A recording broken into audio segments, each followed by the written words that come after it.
Have you ever stopped to think that how often you shower could actually be working against your health as you get older? Most of us grew up with a simple rule: shower every day. It's tidy, responsible, and non-negotiable. But once you pass your 60s and 70s, your body doesn't respond to that ritual the way it used to. Increasingly, doctors are warning that too frequent showers can quietly undermine your skin, weaken your immune defenses, and even drain your energy. This is one of those lifelong routines we rarely question because it's been taught to us since childhood. The truth is, your body at 75 is not the same as it was at 35, and it deserves a different approach. If you've ever stepped out of the shower feeling itchy, worn out, or puzzled by steadily drier skin, this video is for you. We're about to walk through the 6 biggest reasons why seniors might want to rethink their shower habits. Medical experts suggest older adults reconsider how often they bathe and what healthy hygiene actually means later in life. These changes are not just about saving time or conserving water. They're about protecting your body, preserving your independence, and keeping your peace of mind. So if you want to feel better, live more comfortably, and make sure the little rituals in your day are helping rather than hurting you, you're in the right place. And stick around. The 6th reason could completely change how you think about self-care during your golden years. Number 1, skin sensitivity. As we age, our skin becomes thinner, less elastic, and much more prone to dryness and damage than it used to be. That means the habits we followed for decades, long hot showers, vigorous scrubbing, and strong soaps, can backfire after 70. What feels refreshing to a younger person can actually strip away the natural oils the older skin needs to stay supple and healthy. Those oils are more than comfort. They're a protective layer. Without them, skin can crack, flake, and itch, and it becomes far more likely to inflame or develop infections. Think about what happens when dryness becomes persistent. Many older people start seeing red, scaly patches, constant irritation, and an uncomfortable tightness. It's not merely irritating, it can become painful.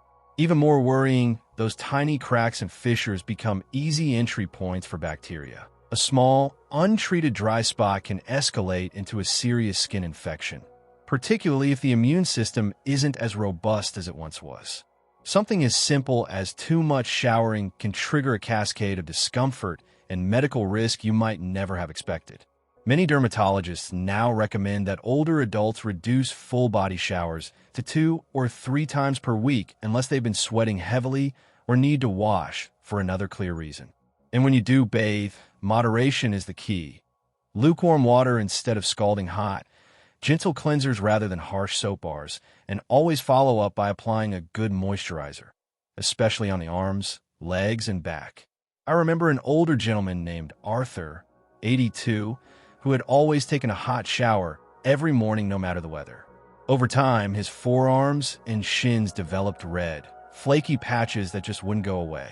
After a few visits to a skin specialist and some gentle encouragement from his granddaughter, he cut his showers back to twice a week and switched to a mild, fragrance-free wash and a thick moisturizer. Within a few weeks, the redness faded and the itching disappeared. What felt like a small change made a huge difference in his daily comfort. Changing a habit you've followed your whole life can feel odd at first, but our bodies change, and our care routines should change with them. Spending a little less time under running water can translate into far more comfort throughout your day, and that small trade-off is often worth it. Number 2, immune health. One of the less obvious consequences of overbathing in older adults is the impact on the skin's immune role. Your skin isn't just a covering, it's an active part of your immune system. It hosts helpful bacteria, forms a barrier against harmful microbes, and helps keep your internal environment stable. But frequent washing, especially with strong soaps or very hot water, can wash away that protective community. It's like dismantling the first line of defense around your home. For older adults, the stakes are higher. The immune system naturally slows with age. Wounds heal more slowly, and the body is less efficient at fighting infection. When the outer skin barrier is damaged by excessive washing, it becomes easier for bacteria, viruses, and fungi to sneak in through tiny breaks. That dry patch on the shin can turn into cellulitis. A small scratch on the arm might get infected. all because the skin's defensive layer was worn away. Think of a woman I met named Mabel, 78, who prided herself on staying meticulously clean. She began getting recurring rashes and infections on her legs and back. After investigating with her physician, they discovered her daily, hot showers and the perfumed soaps she loved were stripping off the skin's healthy bacteria and oils. She cut back to 3 showers a week, switched to fragrance-free, gentle products, and moisturized daily. The infections stopped. Cleanliness isn't about scrubbing every inch of your body every day.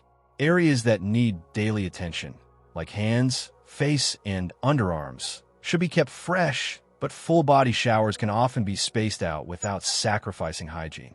In many cases, a strategic approach to washing, focusing on what truly needs daily care while giving the rest of the skin time to recover, is healthier for older adults. If you're still watching and finding this useful, comment number 2 below to let me know you're here.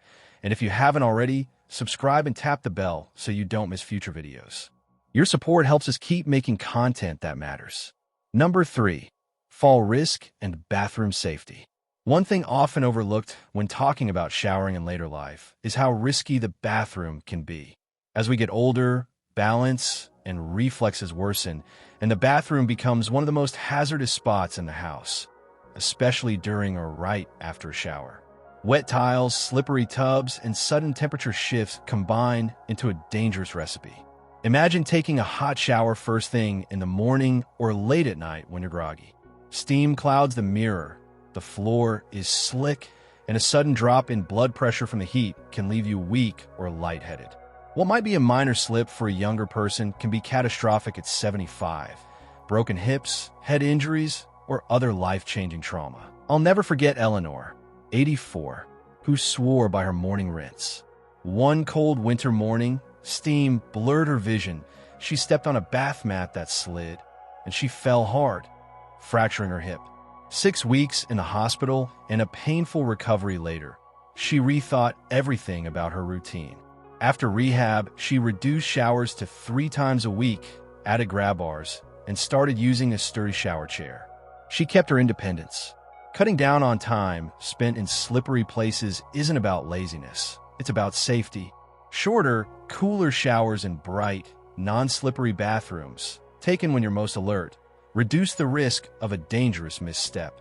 If you ever feel lightheaded during or after a shower, that's a red flag to change your routine. Bathing matters, but safety matters more. Reworking your habit might be the single decision that keeps you on your feet and living independently longer. Number 4, circulation support. Aging brings changes to circulation. Blood vessels lose some elasticity. The heart's efficiency can dip, and blood doesn't move through the body quite as quickly as it once did.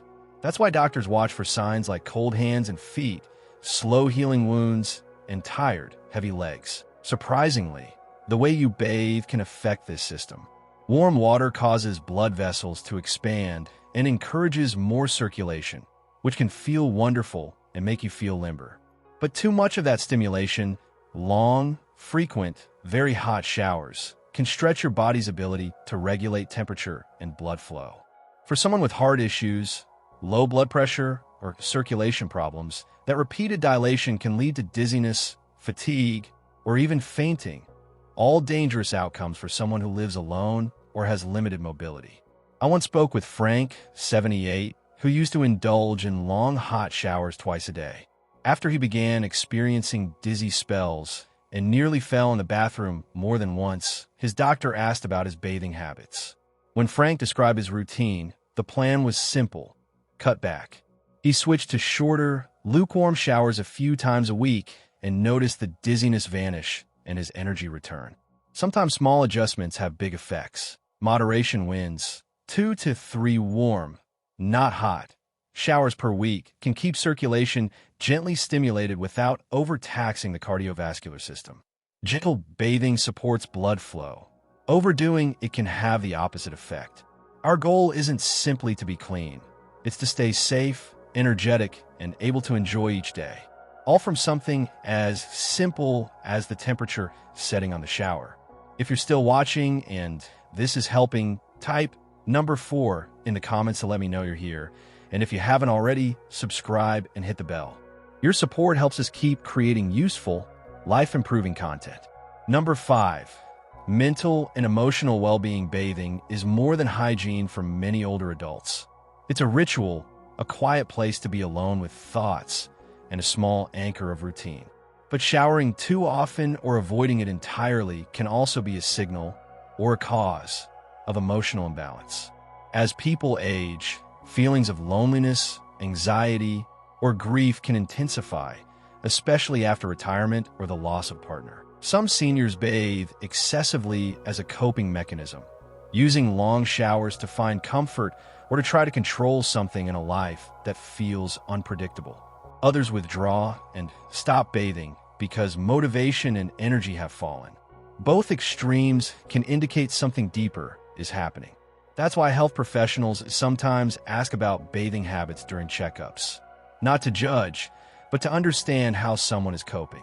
Take Diane, 77, who started taking 2 showers a day after her husband passed away. She told family it helped her feel like she still had control. Over time, her skin became raw and troubled from the frequent washing, and her daughter persuaded her to speak with their family doctor. That conversation uncovered unprocessed grief. With gentle counseling and support, Diane found new coping strategies and was able to settle into a healthier routine. Bathing a comfortable 2 to 3 times a week can keep the body healthy while offering structure without becoming a crutch for deeper emotional struggles. It's not just about cleaner skin. It's about building a routine that supports emotional health rather than masking it. If you find yourself using the shower to escape sadness or to avoid silence, be gentle with yourself. Recognizing that pattern is a brave step. Talk to someone you trust, reach out to a friend, or bring it up with your doctor. You deserve emotional well-being just as much as physical health. And sometimes the right bathing schedule can be a surprisingly meaningful part of healing. If there's one lesson that keeps showing up, it's this: the tiny choices we make every day matter more than we give them credit for. Bathing, a task so ordinary it barely registers, carries weight beyond cleanliness. For older adults, it reflects how we treat ourselves, how we maintain dignity, and how we choose to spend our days. The point isn't to follow someone else's list of rules, but to listen to your body and respect your own needs. Less frequent bathing isn't inherently lazy, and daily long showers aren't an automatic sign of well-being. What matters is what works for you. If your skin is dry or irritated, pull back. If a short shower leaves you refreshed and confident, that's okay too. Just make sure the choice comes from care, not pressure or neglect. This stage of life is yours to shape. Maybe you've rushed through your routine for years, or perhaps you've let it slide a little lately. Both are fine. What matters is what you do next. Let bathing be a small ritual of comfort, not a burden. If any part of this video felt familiar or helpful, tell us one thing you learned and how you'll use in your life. We'd love to hear from you. Your thoughts mean a lot, and reading your comments gives us energy to keep making these videos. If this helped, please like, subscribe, and share so we can keep creating helpful, respectful content for seniors. Thanks for watching. We'll see you in the next video.